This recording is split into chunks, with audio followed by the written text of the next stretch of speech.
This is the... We're just talking on camera. That's what it is. Oh, it says live in 23.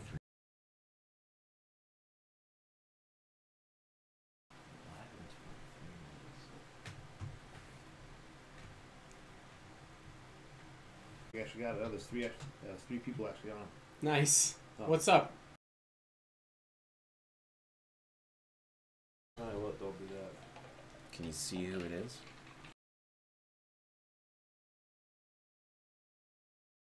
For a second, before we actually get kick-started.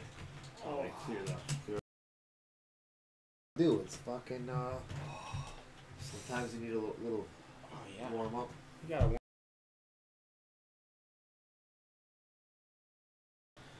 I had 4 people come up to me. That's what I was gonna YouTube, say. Yeah, I had so many fucking people come up to me over the span of this week and tell me they tried a cold shower.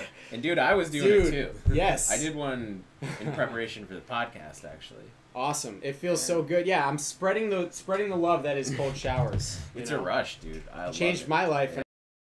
Yeah. Twice. Yeah. I did actually. I'm on a. What do you got going there? This is the. I'm trying to say something.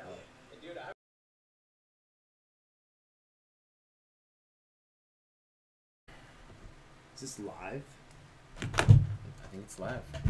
What I meant is I thought this was. Oh, like. Yeah. Cool. Shit. We just stopped talking. Yeah. No. There's constantly people flowing in and out of there talking about how all the benefits and stuff like that. But this one person had this really great description of cold showers, like when overcoming that initial resistance to want to get in the cold shower. Yeah. It's like they think of it as just blasting themselves with pure energy. Because if you feel that feeling when your body just like wakes up and reacts like bam to that cold water hitting your skin. And you think of it as like pure energy. It's just it's like electric through your freaking body. I asked you before. You just go right to the fucking. I started with cold and I fucking step in and go. Yeah. I like. There's a mental componment to that too. Oh, I get that too, which I like. I really enjoy for the body wise. I did the contrast shower. I like that too. I just like the way it feels. Like it has an element. I haven't felt hot water in so long. It helps loosen me up. I get so tense up top, and it helps like drop some shit. I feel like and. The body. I just don't want to get back into any kind of habit of doing hot water because you keep that habit and you don't fucking break it. Yeah.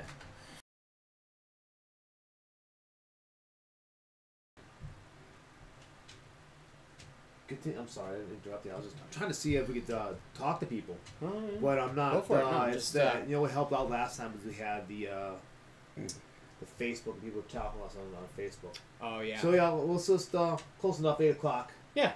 What do we got for our topics tonight that we're gonna hit on? Well, we're gonna do the weekly segment of Shit Oz tells you to do. I got a whole brand new thing for you to introduce into your life. And then we got UFC recap. Yeah, we'll do it first. Let's talk about that. Yeah, the first UFC recap.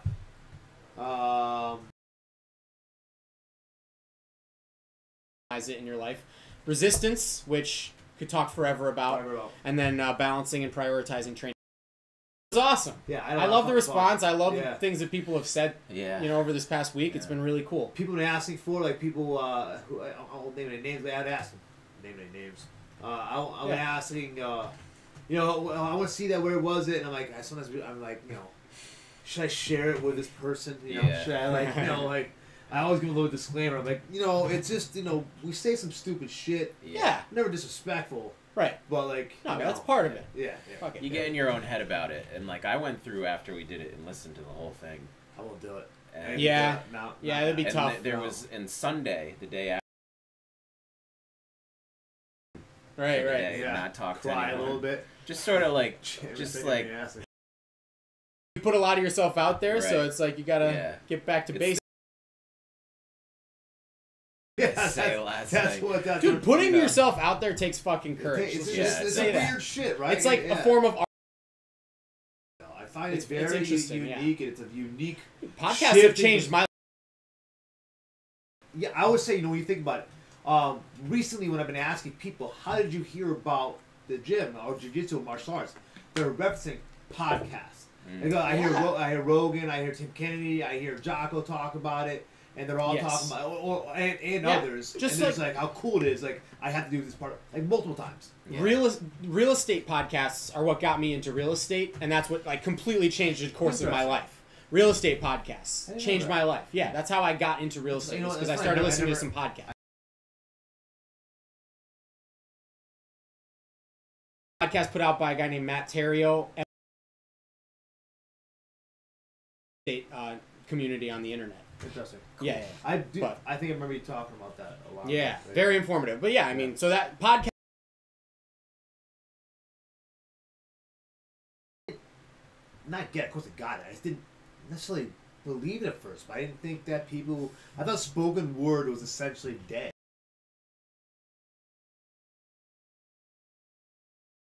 I thought video was going to be everything. Video, vlogging, all that stuff. My mind is shifting a little bit on something. Hell yeah. It's almost meditative to just listen to someone talk. It is. To get into reality. Think about how. He's like, human beings never go out. Right now, baby. Tell me about it. Yeah. So after we did that podcast, I think we walked. The first fight of the night was. Oh man, I don't remember their names. I don't remember. I feel so. Recap these fights. Well, that's the only fight I don't know the names though. Yeah. But so anyway, it was this. Flying omoplata. It was just. But the dude on top was just savage. Oh. Fucking savage ground and pound. I forget how it ended. Yeah, he clearly won. Yeah. Oh, clearly won. Absolutely. But I think it was this. That was actually probably one of the best fights of the night. I enjoyed it. I remember. The first time in history that somebody's gotten an Olympic gold medal and then become Olympic gold medalist and then come back and become a UFC champion. Really? Yeah. So this is the first in history. Double gold, basically. What was Cormier? He was he didn't make the podium. He was 4th place in the Olympics. So this dude became a gold medalist Olympian. Then he said, you know what? I'm going to do an entirely different sport, which, yes, it has elements of wrestling, but it's a whole different sport, really. He had to start from scratch and became... Athleticism. But throughout this fight, we were talking about this, is like how small they are and how much more margin of error.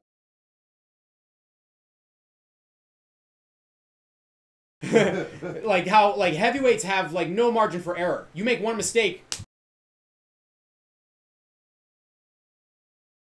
You're going to get hit. Okay, you come back, you can move, you can scramble. And they're super fast. He's the same. Oh, God. So, I don't know. These heavyweights. It's almost like there's a margin of error. It's heavyweights, it's almost like the skull is still relatively... Right. It's all that damage is this amount magnified because the guy's so much bigger. Exactly. Fucking nailed it. Took me to watch this time. That's why the cool technicians. Yeah, it's amazing. Yeah. So anyway, wrestling,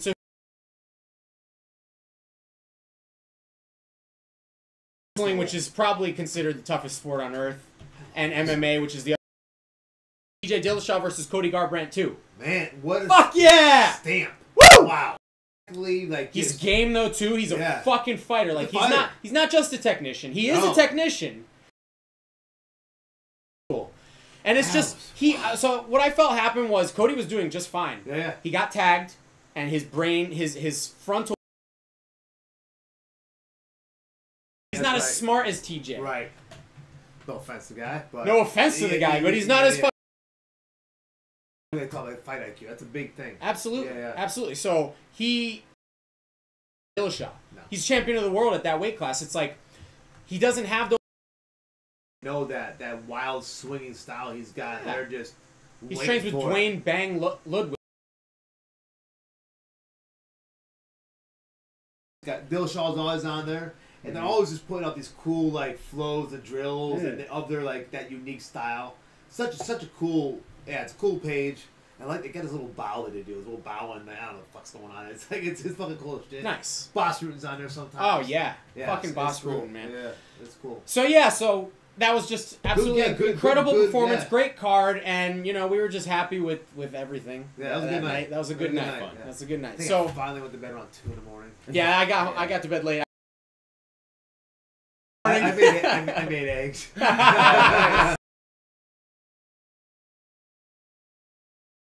Smart. That's right. Yeah, so let's get into shit I want to tell you fuckers to do. Tell us. What we got? All right.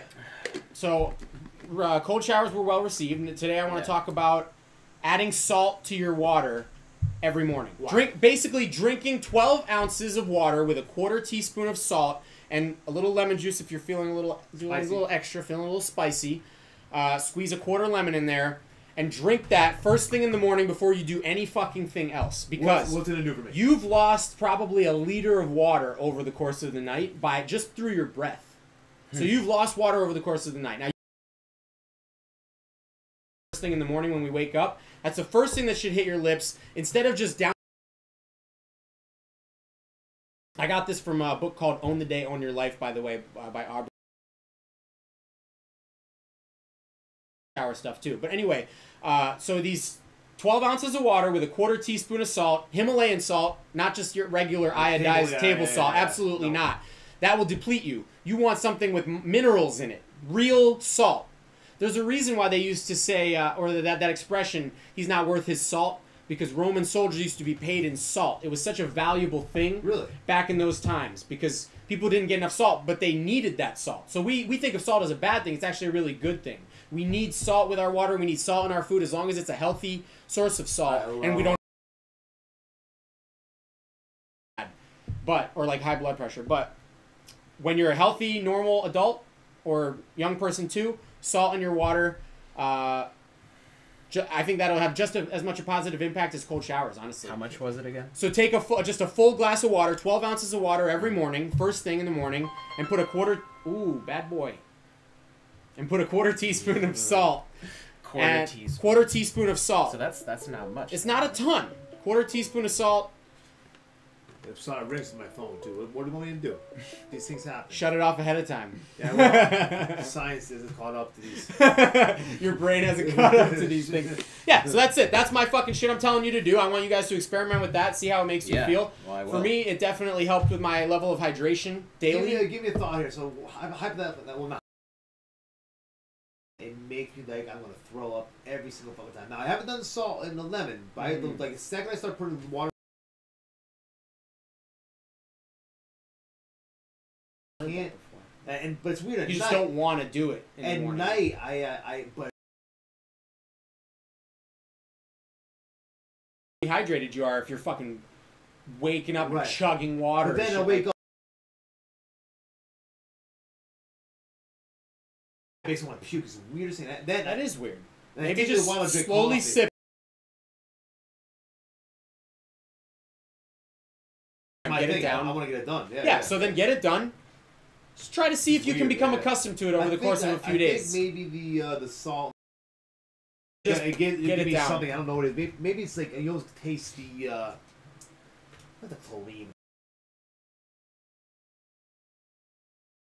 Yeah. That first thing in the morning, I don't know what it is. Don't know what it is. It happens. Fucking fancy system. Tap the stream. Brita. Fancy Brita. I go with the cold shower thing. Right? It does. Because I find myself really having to control my breathing in the cold shower. That's actually a big part of it. Right. Because your body wants to gasp right. and lose that breath as a natural response. I think it's called the gasp reflex or something like that. And yeah, controlling your breathing in the cold shower. Now, when you're out of the cold shower, there's this really incredible breathing technique that Wim Hof, if you guys don't know about Wim Hof, look him up. Fucking incredible human being. Amazing human being. Another one that was on the Rogan podcast. But yeah, anyway, so the breathing technique consists of belly with your chest. I'm not going to do it. Just that little bit made me feel lightheaded. And tingly in the tips of your fingers and your toes. And after big deep breath in and out 30 to 50 times, it pass out and you can fucking drown. So that's important. Do it sitting down on the floor. Sit in a chair and do this shit. Just for me. okay, so listen, I don't know the ins and outs of the whatever the you don't do that in daily life. We just breathe this normal amount. Now you're increasing the volume of your breathing now. In and all the way out. In and all the way out. And it's, I think what's happening is it's hyperoxygenating your blood, and then you blow all your air out and you hold it as long as you can. And you would actually be surprised after doing that how long you can hold your breath with all your air out. And Wim Hof has this whole program, and it can get pretty crazy. Like, you'll do push-ups with your breath all, blown out, and it's like you actually show yourself what you can accomplish without any air in your fucking lungs, which is really cool. So, and I've done this, and it's almost this psychedelic. It and your body, it just feels a lot. Like before I go to sleep, I like it a lot. I do that, and you're almost like one cycle. You can do 3 cycles. You can do. That's really cool. There's a lot of health benefits. There are health benefits. So here's the thing. His thing with the cold water Wim Hof to combine. Get a lowdown on that. So. Yeah, he does the breathe. Well, he doesn't recommend doing the breathing in the water. You don't want to do that type of breathing. So he swam, they did a hole in the ice. He got under. They did a hole in the ice way over there, and he fucking swam. He has the world record for that. Swimming under ice. That's fucking incredible. So he'll do it. He's an expert. Don't anybody else go doing the power breathing and then getting in a shower or a cold bath or anything, because you could pass out. But I'll say that as many times as I have to so people don't do that shit. Dr. Oz. Says don't do some shit. Yeah, don't do some shit. No, but that'll get you dead. So both of those things on their own can drastically improve your life and your immune system and your body. Do them together. System. And actually, this is a great segue into balancing training schedule. I implemented cold showers more so than the breathing, but the breathing I think helps. But since I implemented cold showers, my recovery has gone through the roof. I'm able to do as many jiu-jitsu and lifting sessions as I want, and I'm usually good to go for that next session that I want to do. Because a lot of times I like to train twice in a day, multiple times a week. Well, that's what we get to. So that perfectly was bridge into great segue. Balancing training schedules. And I also want to add priorities, meaning or training, CrossFit, kayak, whatever it is. Balancing that your passion. So let's Fuck, what's the first one? I think a lot of it comes down to, a lot of it comes down to what your personal preference is, right? So into what is your current training schedule? What are you doing right now? Okay. Yeah. So I've shifted heavily back, which maybe people might frown upon, but I think too, keep that thought. Yes, okay. Love lifting. That shit. I love that just as much, I hate to say it, but just as much as I love jiu-jitsu. Keep that thought again. Yeah. I love that shit. There's the feeling I get from lifting some good weight or doing a great GST. I love both. Cool. Separately and together. Why do you feel shame about it? Because I don't know. We're in this martial arts community. That's our main community, is the martial arts community. And most of those people, yeah, I'd say so. It's only martial arts It's people? not only, but our main community consists of martial arts people, right? A lot of them don't train in the other side. It's almost like, the others. Like the others, they train over there, they do the strength and stuff, and then we're the others over here too. But I'm part of both camps, and so are you, of course. It's Jiu-Jitsu and Strength Academy, right? Which I love. That's why I love that name. It's so basic. It's Cage Jiu-Jitsu and Strength Academy. I love that name. It's basic and descriptive of what we fucking do. We want to be good at jiu-jitsu, and we want to be strong and fit. So that's what we want to do. The reason I pondered this exact same thing for. I know you have. And I've come to conclusions that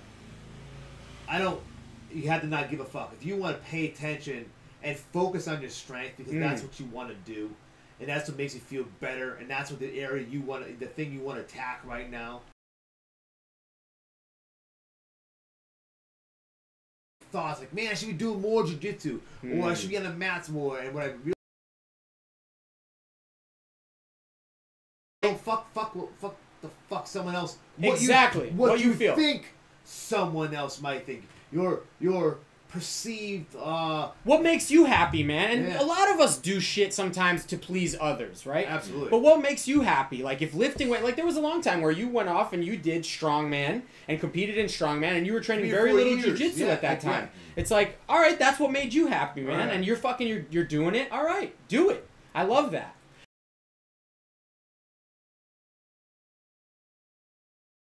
So like not that long ago, a few months ago, I was training so much jiu-jitsu.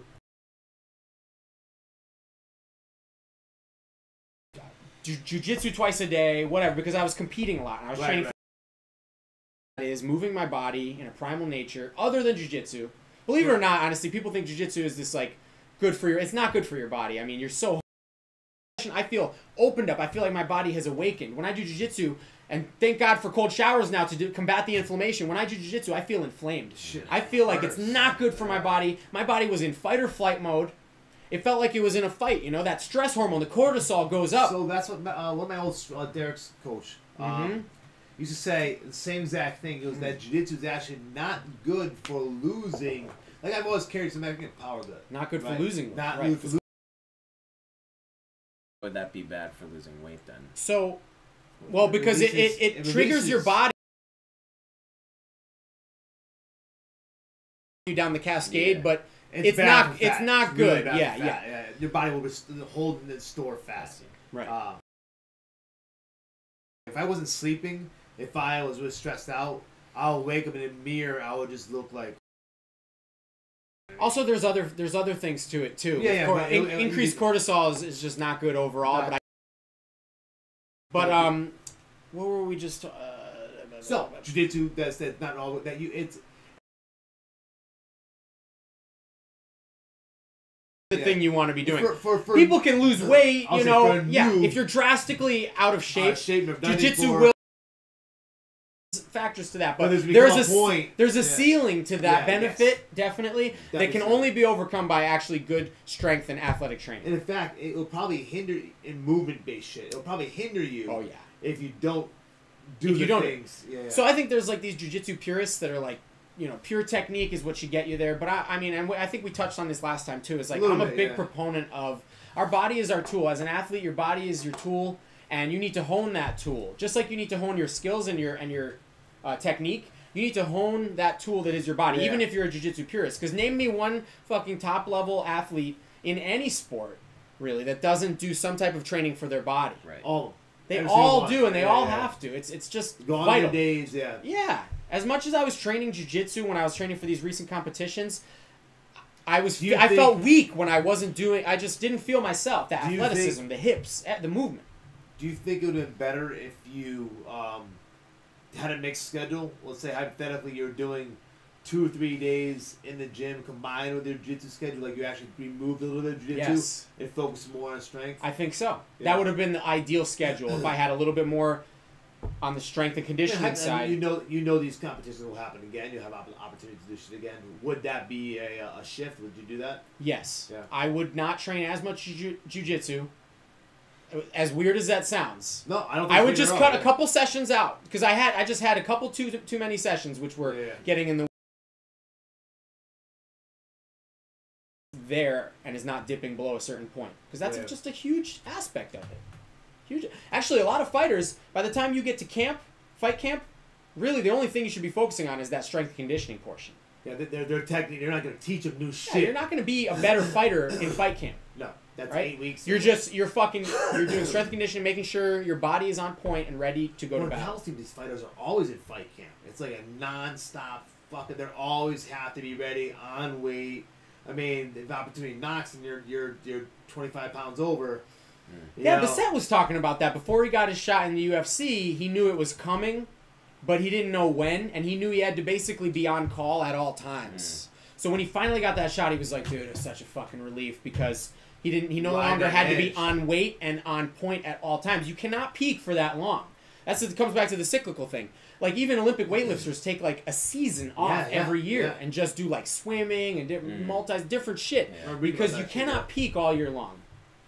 you just can't be on a perpetual So do you guys peak. ever take a break from jiu-jitsu and strength training and focus on anything else? Or? Well, I have been, hypothetically. I put both those on a back burner. I'll say on average 2 days in the gym, 3 days on the mat. And that's like 2 to 3 days on the mat compared to business, which was taking over everything compared to back in the day. And I was thinking about it earlier, it's like those 5:30 sessions that we have, the competition, that started off as a private lesson for me with Formiga and Coach Steve. That's what it's for, right? Right. And I kept inviting people in, and sooner or later that became... Boy, that changed a lot since those days. Shit, right? So then 10 a.m. on Monday, Wednesday, Friday, or Monday and Wednesday, was the same thing for me again, okay? At 10 a.m., I had to do a private with Formiga, but I invite, sooner or later, I guess it's a secret, do privates,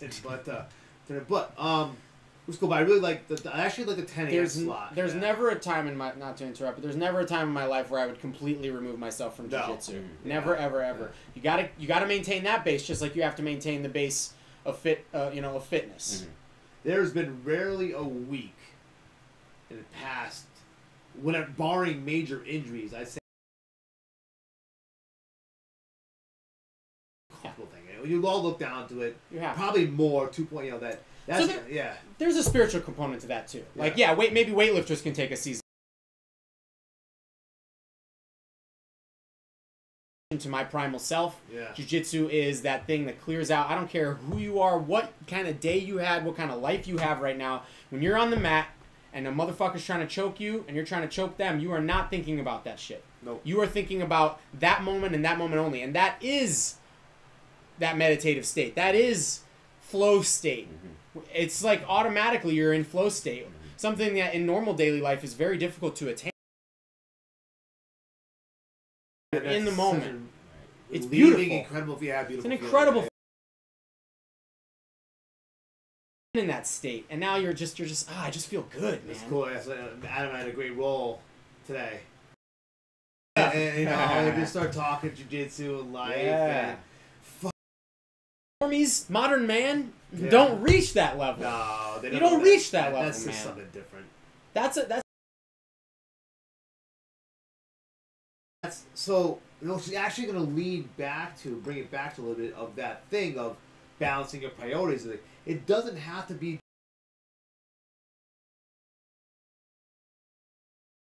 The process I'm having lately now is like, I'm not going to feel guilty for not loving purely jiu-jitsu anymore, that I can do other things.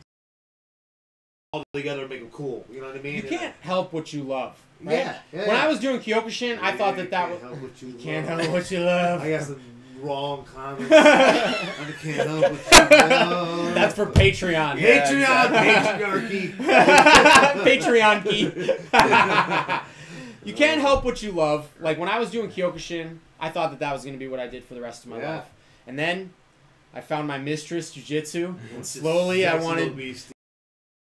MMA. Then, from jiu-jitsu... Ever going. Hey, jiu-jitsu is one of those things you're just going to keep. You have to keep it. It's just going to... You just keep. It stays. And there will be dips. You've experienced a dip. God, multiple dips. But you got to keep going through those dips because when you... The Dip by Seth Godin. I will read it. It's supposed to be a short one, but it's about that thing. Everything you do has a dip. Whether you start a new business, jiu-jitsu. Let's do this because it works perfectly. Ready? Here's a perfect transition. Go. Ready? Say it. You ready for this? I'm ready. Fucking resistance. All right. Baby. Why people quit? Why the dips? What happens during those dips? What's going on in the fucking brain that causes you that resistance that popping? Resistance that causes people to say no. Yeah. And bitch out. Resistance is like, it's almost like this gravity. It's like Satan. It's just fucking pulling you down. My mind. I was going to say it's the devil. It's like the devil. It's an enticing. It wants you down. It presents things in all these different ways. It's like gravity on the metaphysical level, just pressing you down. And every day you have to use your muscles, your flex those muscles to stand up against resistance. Resistance is that thing that tells you not to clean up after yourself or not to make your bed in the morning. Anything. Not to clean up after yourself. Not to go to jiu-jitsu. Not to lift weights. You have to be able to hear that voice and say, I hear you, but I'm not listening to you. And it'll come up with a million different reasons and a million different ways to tell you not to do what you're supposed to do. What is it? The War of Art. handed that out to people as a gift because it's that powerful. Great. So I call those bathroom books. Yes. You sit in the Easy bathroom. read. I agree, right? You know, because I do that too. But yes, I used to have a nice rack in my old house where I just bathroom. Yeah. Mild So, strength. it's kind of amazing. External Yeah, force. How do we know? You can say that's such a Who weird knows? question. Yeah, is it internal or is it external? Because sometimes I feel like there are external forces happening. You know, like I'll get bummed out or pissed off about something that happens in my day, and like use that as an excuse maybe to cop out. Easy. No, easy. I feel like resistance. See, that's those a tool that resistance uses. Yeah, I feel like it's a little voice, it's a little thing that's a little internal, minute, unseen conversation that goes on. Come on, and I've lost the battle to resistance all the time, many a time over the years. But when you lose that battle, you feel like shit. Yeah. You fucking hate. You're just angry. You're like, I lost that battle, and now I'm in a grumpy fucking mood. Every time you can always trace it back to losing some little battle throughout the day with resistance. Is what happens though. What's shitty is that when the first sign of resistance happens, it like gets a stronghold. It gets a foothold. You know what I mean? Which actually goes to another really good book, The Compound Effect. I think it's by Darren Hardy. It talks about momentum. So every time you let resistance win, you are now greasing that groove for it to win again the next day and again the next day. Every time, like for me, like, okay, this sounds stupid, but flossing, right? If I'm like, I won't floss tonight, I'm too tired, then I'm more likely to not do it again the next day, right? So it's just the same thing with, like, that's why I won't take a hot shower, because it'll just be that easy for me next time to say, let's just, it just opens up that groove. So resistance is that thing that tells you you're too tired to floss today. Fucking floss anyway, if that's a thing for you. Or cold shower, or fucking go to jiu-jitsu. Resistance is that thing that tells you not to do what you should be doing, and you have to overcome that. It's that daily struggle. It's gravity. So, here's another perfect segue, right? Yeah. Ready? Go. This one? Say it. So here's some great ways to deal with resistance. Ooh. Holding yourself accountable. Accountable. Yes. Ooh. All right. Bruce, come on. It's fun. You gotta deal with Bruce sometimes. Sometimes Bruce fucking does some shit. Fucking dog. That's his own podcast. Bruce does some shit. She's probably Bruce has a shit. He's a piece of shit. Don't worry, bro. Go. We can hold down the fort in here, man. We're gonna talk about you. We're gonna talk about you. Actually, yeah, let's do it. Yeah, go let Bruce take a shit. Fucking 2 people are watching. It's not like we're gonna break their hearts. Never reveal the viewer count. Oh, I'm sorry. 206 people. You know how many people are gonna watch this after the fact? A lot. A lot. Because you know what? We have value to the world. You're right. We've been on a journey for a long time that maybe some people haven't been on, maybe some people have, but I think there's a lot of value that maybe not every human being, but a lot of human beings can add to the world. Of course. I don't want to listen to what everyone has to say, though. No. That's what's so weird about social media and Facebook. It's like everybody has this microphone to the world, or what they think is the world. Yeah. And they just use it in such weird ways. It almost seems like a mental illness. Yeah. Or it's causing a mental illness in some people, I think, right? Because when you can, like, tweet someone and you feel like you're actually talking to them. Yeah. Even though it's someone I'm part of the conversation. Right. Although it I think Facebook is the worst culprit. But I'm not even on Twitter, so I don't know. I'm not either. I would. But you hear these dudes on Rogan, you know, these comedians or people who are on the Twitterverse or whatever, and they talk about how toxic it is and how, like, man, I have to remove myself. So it's like this drug, right? They're like, man, I did a little too much Twitter this week, man. You know, It's like a fucking drug. Social media is a drug, and physically, it is just like a drug. Mm-hmm. It's releasing dopamine. Every like, every comment, every share, every little interaction is releasing dopamine because you're searching for approval. Mm-hmm. There's these cool images of like likes as a line of cocaine and somebody snorting like a line of likes. That's exactly what's happening in your brain. It's the same chemical that cocaine fucking releases. Dopamine, so our pleasure, our reward. The key then is to mix coke with Facebook. Do cocaine and get on social media. Typing away. Tootski. That's from Wolf of Wall Street. Matthew McConaughey. They're in the restaurant. He's like, Tootski? One of my top 5 favorite movies. Oh God. I love. I fucking absolutely easily top 5. Yeah. Easily top 5. gets you excited to fucking make some money, though, doesn't it? Oh, yeah. Oh, man. His speech, when he talks about, I've been a rich man and I have been a poor man and I choose rich every time. He's like, I want you to deal with your problems by becoming rich. Oh, that fucking fires me up. Yeah. You know, it's weird. There was a point in my life where up until that point, I had never once considered money. Money came in and money left my hands like a fucking butterfly flying out of your hands. It was like dust in the wind, man. I did not think about it. All I cared about was being a good fighter, being a good athlete, and just zoned in.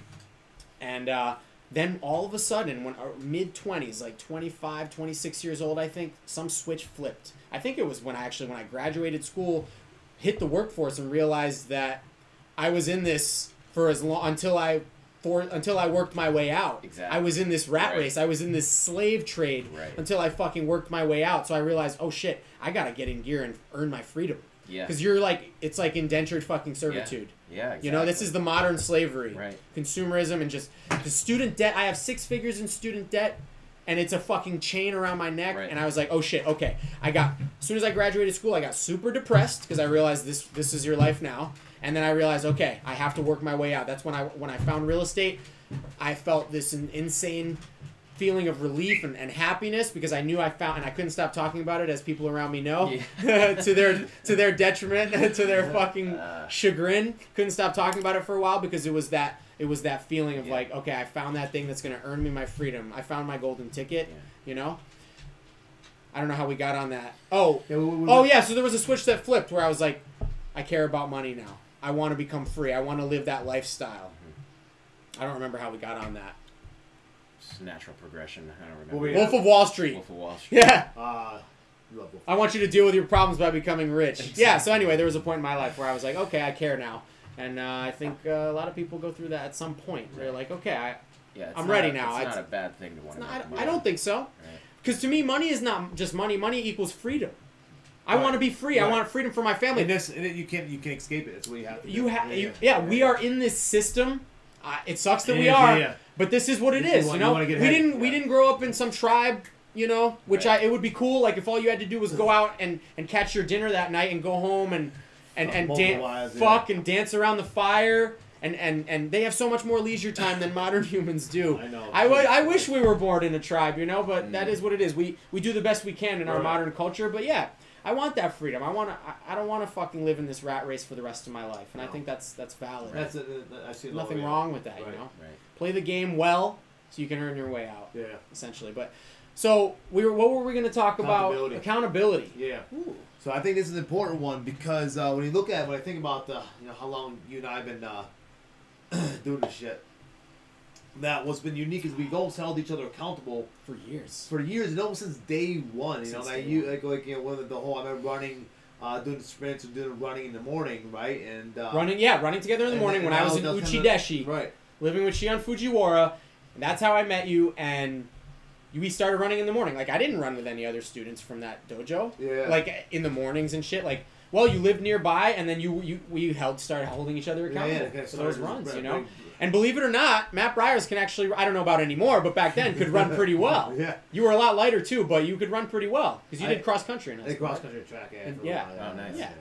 So, yeah, I mean, little known fact about Matt Briers. I can run. Yeah. I don't like to run, but... I don't know if you could now, though. Because you're like 40, 50 pounds heavier than you were then. I ran for a while. I tried running before doing sprints, and what I discovered was after I hurt my groin, I discovered that it really bothers my groin, like that pushing off, like rotation, whatever it is. Really injuries, getting older. Yeah, so it's like running is tough on the body. I consider it kind of like you were talking about jiu-jitsu. You know how it breaks down the body. Yes. Running is a lot like that too. I agree. Your knees, your joints. Although I would like to read that book, Born to Run, because I hear it makes a case that running is part of our DNA. Like it is within us. This long distance, sort of slow paced running. Yeah. You know, marithoning and fucking. I like it. I don't do it it's breathing anymore. You get into a rhythmic breathing. It's deeper Absolutely. and heavier. It's meditative. There's a runner's high. Yeah. There's a runner's high. I used to run 7 miles a day when I was living with Shion, and well, I couldn't keep weight on for that reason, but that feeling though when you're done with a 7 mile run is fucking euphoric. Or even a 1 mile run or a 2 mile run, whatever you're at. And that's another thing. Like when you're a runner and you're supposed to run every day, resistance is one of those things that'll don't go for that run today. Don't go If for that I run said today. something You else, just get off me. yeah. I'm going out for my run today, and that's fucking That's bad. it's cool because I go back to the accountability is Yes. holding myself, Tom Moreno, holding myself accountable for those days.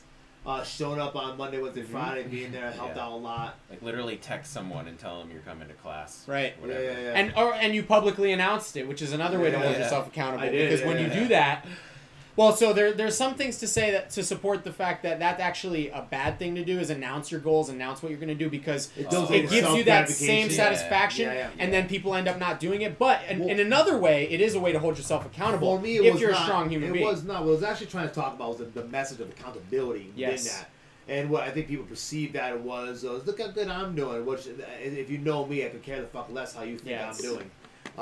What I do care about, what I found that I was happy about sharing was that the lesson of like telling Oz, I will do this for you. Okay, I've given you my word, I've given you my commitment, I give you my energy. I'm going to do this for you, and me not showing up will hurt more than the fact of what a resistance can give to right. me. You know, whatever resistance can throw at you is not good enough for me to break my word. That pact. Absolutely.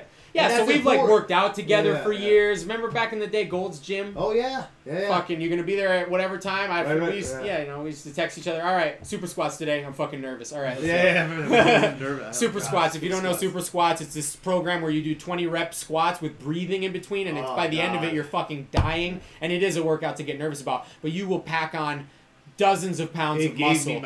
You drink a gallon of milk and you do super squats and you will gain. I gained like 40 pounds within like a year and a half, dude. Jesus. It was insane. No, it's insane. Like I think it's probably responsible for. I would probably say bulk of my growth because we did that for. Because I was comfortably about maybe 200-ish, 210 when we first met. You definitely bulked up when you started doing super squats. 3 times a week we were doing. We were getting to some 30 fucking weight. Because now I comfortably walk around like 235, 240 in that range, and that wasn't before. That wasn't that wasn't my body. Right. So I was underfed walking around at 155, and I shot up to 185 within a year and a half as soon as I left Shion's house. Wasn't getting enough meat or calories whatsoever. Training 6 hours a day, you just can't get that much food in. God. You just cannot. There's only so much time in a day to eat. You're like a prison baby. That's nuts. How dare you? In the prison baby. In the Red Cavalier. So what else? I think that's. That's pretty much fucking. What is that right there? We'll cut it there. How long's it been? We're about an hour. We started a little early. That's pretty good. I think we can leave it there. That's good. Yeah, we covered some good stuff. We got 100 million people watching right now, so it's not like. No, we covered some good stuff, I think we did some good stuff. Doesn't matter who's watching. We're putting out good content. Yeah, that's what matters. I'm happy about it. Mm-hmm. Oh yeah, what we got a dislike though. Oh. Well, anyway. Sorry to ruin your day, person. Right. Fuck. Was that Sean, I like the guy. I like the training. You guys are doing a great job. Just wish you're closest. Message retracted, Sandra. All right then. Sandra always. All right, guys. That's it. Thank you. All right, man. Have a good night. Thanks. Thank you all.